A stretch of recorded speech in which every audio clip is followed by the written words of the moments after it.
Halo guys, apa kabarnya? Semoga kalian sehat dan diberi banyak rizkinya selalu, amin. Jumpa lagi dengan Mimin di channel Film Malam, channelnya Alur Cerita Film. Kali ini Mimin akan merekap sebuah alur cerita film dari sebuah film sniper yang berjudul American Sniper tahun 2014. Film ini bercerita tentang seorang sniper Navy SEALs yang diberikan misi ke perang Irak. Di sana dia bertemu dengan sniper-sniper musuh yang sangat handal. Dia sudah membunuh banyak teroris. Tapi baru kali ini ia merasakan terguncang jiwa kemanusiaannya, benar-benar di luar nalarnya ia terpaksa menembak anak kecil. Gimana alur cerita selengkapnya? Biar gak pada penasaran, langsung saja inilah alur cerita filmnya.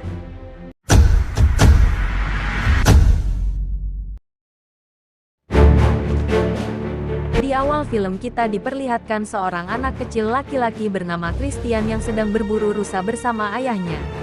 Dengan menggunakan senapannya, sedari kecil sudah terlihat bakat Christian dalam hal menembak. Karena dengan jitunya Christian bisa menumbangkan rusa dari jarak yang begitu jauh. Dan itu semua berkat latihan dan didikan ayahnya selama ini. Agar dia berani melawan kepada siapapun dan dimanapun untuk membela kaum yang lemah. Christian pun tumbuh bersama adiknya yang bernama Jeff. Ia kini menjadi seorang pemain koboi rodeo dan juga mengelola peternakan pribadi. Setelah Christian selesai memenangkan lomba rodeo malam itu, dia berniat akan memamerkan sabuk medali bergengsinya itu ke pacarnya yang bernama Sarah. Supaya Sarah semakin terpikat hatinya kepadanya. Akan tetapi Sarah malah kepergok sedang berselingkuh dengan lelaki lain di kamarnya. Christian pun langsung menghajar, memiting dan mengikat lelaki selingkuhan pacarnya itu dan kemudian mengusir mereka berdua dari rumahnya. Meskipun sudah diselingkuhi, kemudian mengusir dan memutuskan pacarnya yang selama ini jadi penyemangatnya, Christian tetap santai dan menikmati hidupnya sambil minum-minum dengan adiknya. Lalu mereka melihat berita di televisi tentang penyerangan kedutaan Amerika di Kenya yang memakan banyak korban jiwa. Amarah Chris pun terbakar melihatnya dan memutuskan untuk bergabung dengan militer. Sampai akhirnya Chris masuk ke Navy SEAL, yaitu pasukan operasi khusus di semua sektor baik laut, udara dan darat. Christian menjalani latihan jadi penembak jitu karena dia merasa sudah mempunyai bakat di situ. Karena sudah lama tidak latihan menembak, beberapa kali tembakan Christian meleset dari target. Tetapi ketika melihat ular yang bergerak yang ukurannya jauh lebih kecil, adrenalin Christian muncul, lalu ular tersebut dijadikan sebagai target tembakannya. Ternyata Christian mampu menembaknya dengan sangat tepat, itu artinya Christian lebih handal dan adrenalinnya lebih terpacu ketika menembak target yang bergerak. Lalu Chris akhirnya diangkat menjadi salah satu anggota pasukan sniper. Di sebuah bar, Christian yang lagi nongkrong sama teman-temannya bertemu dengan seseorang wanita cantik bernama Taya. Awalnya wanita tersebut acuh dan ketus kepada Christian. Chris tidak putus asa, ia terus mendekati wanita itu dengan mengajaknya ngobrol-ngobrol sampai kedekatan mereka berlangsung ke jenjang pernikahan. Christian menikahi wanita itu. Tidak lama setelah pernikahan Chris, terjadi pengeboman di salah satu gedung yang jadi maskot negara Amerika pada waktu itu yang dikenal sebagai tragedi 11 September. Christian yang anggota pasukan kemudian mendapatkan tugas untuk memburu para teroris tersebut. Christian dan teman-temannya akan ditugaskan ke negara Irak untuk berperang melawan teroris. Karena panggilan tugas, Christian hanya bisa bulan madu selama 3 hari bersama Taya. Christian dan timnya kemudian terbang ke Irak. Sesampainya di Irak, Christian dan pasukan lainnya ditugaskan ke kota Fallujah untuk melindungi pasukan yang sedang melakukan penyisiran di jalanan kota. Kemudian Christian yang bertugas mengawasi di atas gedung melihat seorang ibu dan anaknya yang mencurigakan yang berjalan ke arah konvoi pasukan Amerika. Lalu Christian melihat di lengan wanita itu tidak bergerak karena sedang memegang sesuatu. Ternyata dugaannya benar. Ternyata wanita itu membawa sebuah granat yang kemudian diberikan kepada anaknya. Lalu tiba-tiba anak tersebut berlari ke arah konvoi pasukan. Christian yang tidak mau kecolongan, Chris langsung menembak mereka berdua. Di pikiran Christian, teroris di negara ini sudah gila karena melibatkan wanita dan anak kecil. Di sini Christian sangat merasa bersalah karena telah menembak seorang ibu dan anaknya. Melihat kegelisahan Christian, ia pun menenangkan dan mengatakan jika keputusannya sudah benar.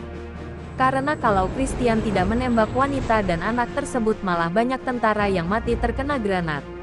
Kemudian pada misi berikutnya Chris yang memang terlalu hebat berhasil menembak supir mobil yang berisi bom yang bergerak ke pasukan penyisir. Pasukan penyisir pun terselamatkan. Chris juga sangat jeli, ia berhasil menemukan seorang pria yang sedang menanam peledak kemudian menembaknya. Ia juga berhasil menembak seorang musuh yang akan menyerang. Total korban Christian sudah ratusan orang dan itu lebih banyak daripada sniper lainnya. Sedangkan di sisi musuh mereka juga memiliki pasukan sniper terbaik. Seorang sniper yang sangat ahli bahkan pernah mengikuti Olimpiade, dia bernama Mustafa. Di tengah-tengah peperangan Christian masih menyempatkan menelpon Taya yang saat itu sedang mengandung. Lalu Taya mengabarkan jika adiknya Jeff juga dikirimkan ke peperangan. Target utama mereka saat itu adalah mencari Zarqawi dan juga letnannya. Zarqawi adalah ketua kelompok teroris Al-Qaeda cabang Irak, yaitu dengan 5.000 tentara yang sangat terlatih dan dia juga didanai oleh Osama bin Laden. Tapi karena keberadaan mereka belum diketahui, pasukan harus terus menyusuri kota dengan memeriksa gedung-gedung tiap 1 jam sampai Zarqawi dan letnannya bisa ditemukan. Mendengar itu kemudian Christian turun ingin membantu penyergapan ketimbang hanya mengawasi dari jauh. Tapi rekannya beranggapan justru adanya Chris yang menjaga dari atas membuat semua prajurit merasa lebih aman. Total korban Christian sudah ratusan orang dan sekarang dia dijuluki sebagai legenda sniper. Pada misi penyergapan kali ini Christian melihat pasukan-pasukan yang terluka. Dia memutuskan untuk ikut turun ke pasukan penyergapan. Christian kemudian masuk ke sebuah rumah warga, ternyata rumah tersebut dihuni oleh Salim beserta keluarganya. Salim di sini pun diinterogasi Christian dengan bantuan prajurit yang bisa bahasa Arab. Ternyata Salim ini takut dengan The Butcher atau Amir Khan, dia prajurit terbaik kedua di bawahnya Zarqawi.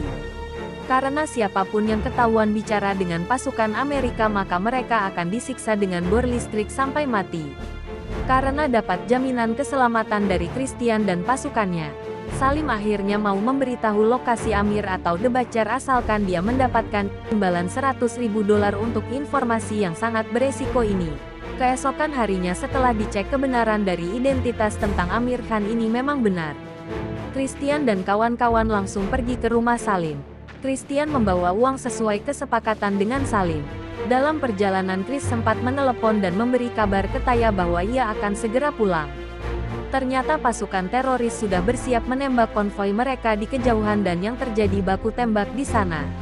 Kedatangan pasukan sudah diketahui oleh Amir dan para pengikutnya.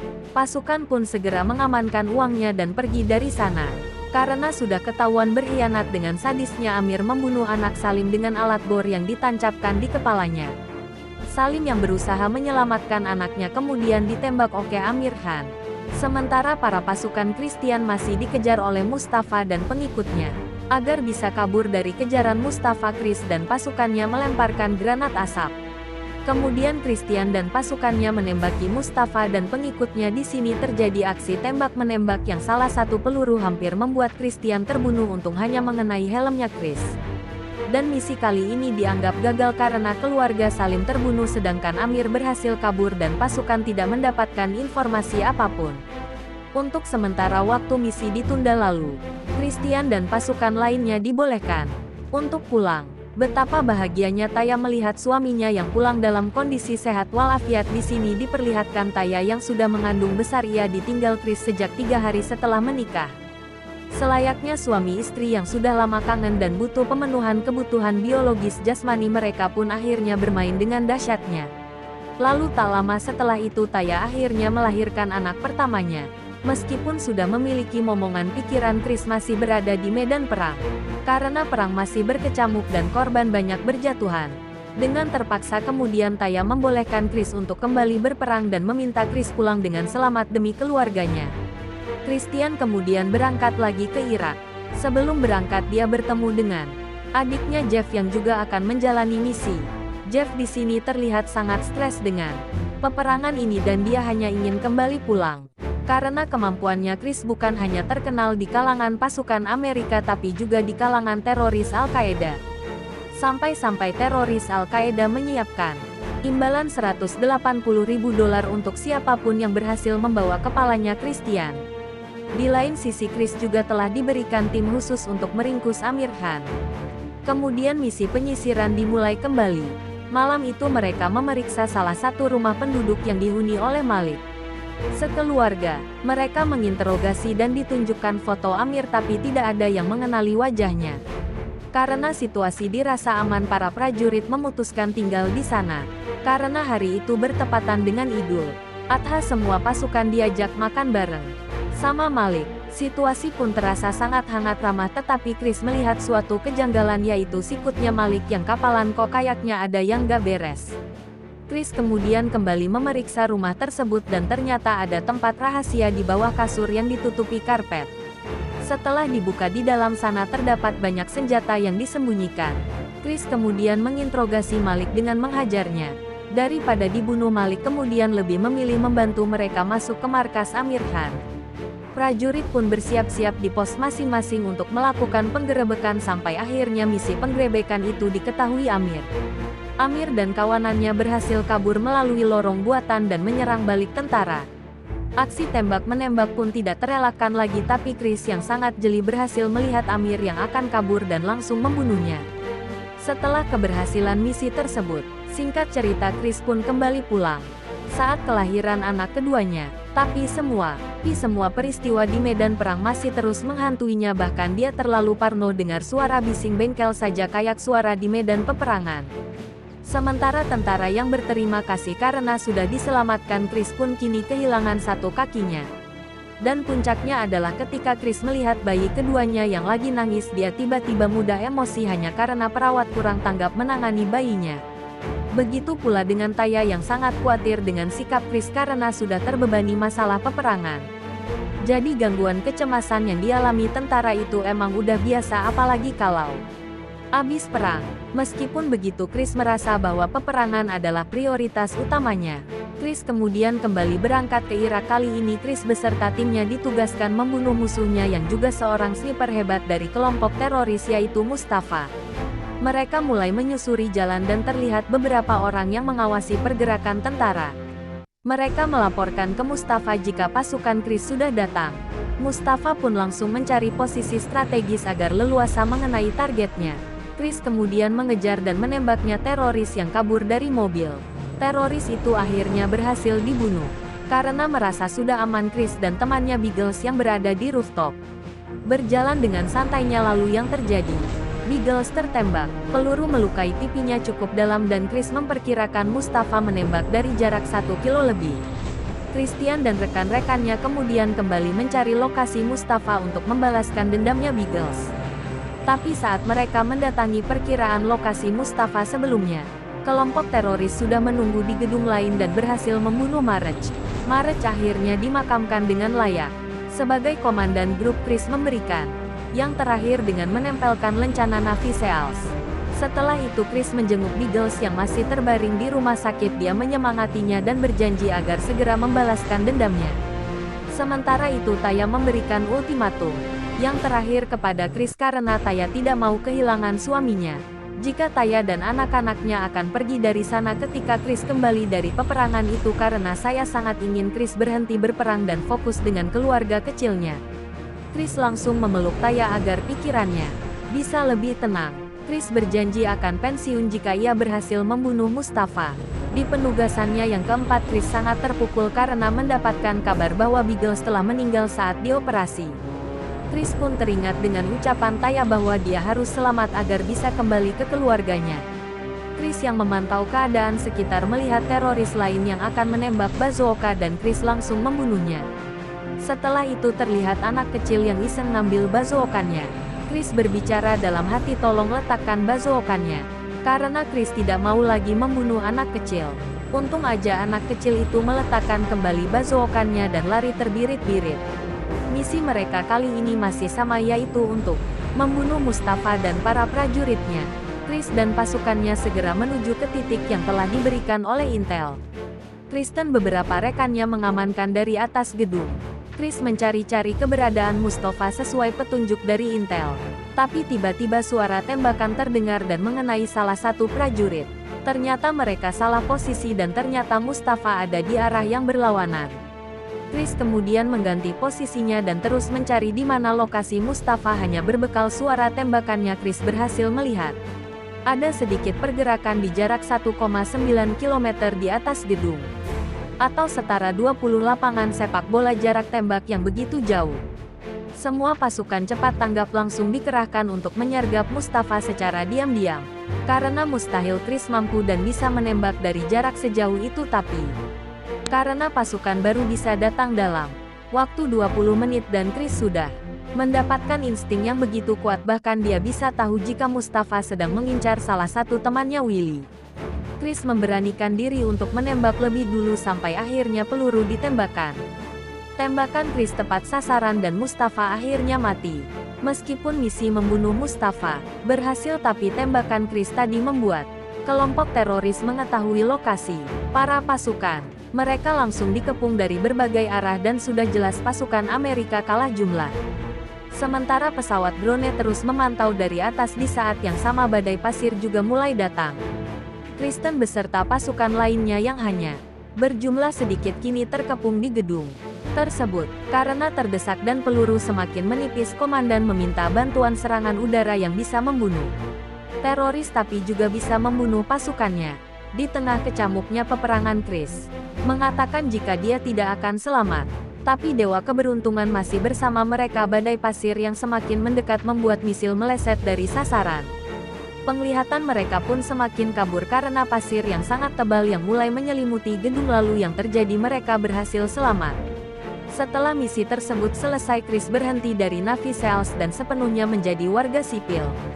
Tapi gangguan kecemasannya semakin menjadi-jadi dan dia masih ingin membantu para prajurit di Irak. Chris jadi suka menyendiri dan temperamental yang tidak sewajarnya. Ia sering mendengar banyak suara ledakan juga tembakan di kepalanya. Chris akhirnya mendatangi psikologi. Ia mengatakan jika ia merasa dihantui selama ini oleh orang-orang yang tidak berhasil diselamatkannya. Dokternya menyarankan agar Chris mau berperang dengan membantu menjadi psikolog bagi prajurit dan veteran. Dengan begitu ia masih bisa menyelamatkan para prajurit tanpa turun ke medan perang, yaitu dengan membantu para veteran perang yang memiliki cedera fisik maupun mental. Ternyata kegiatan itu membuat Chris berangsur-angsur pulih dan dapat menjalani hari-hari secara normal. Chris kini akhirnya menjadi figur ayah yang selalu ada bagi keluarganya dan menjadi suami yang baik bagi Taya. Namun ironisnya pada tanggal 2 Februari 2013, Chris dinyatakan meninggal di tangan Eddie Roll. Eddie Roll adalah seorang veteran yang mengalami gangguan mental akibat peperangan. Eddie Roll menembaknya ketika Chris sedang mengajaknya berlatih sniping. Dan film pun tamat. Salam dari Mimin, selamat beristirahat.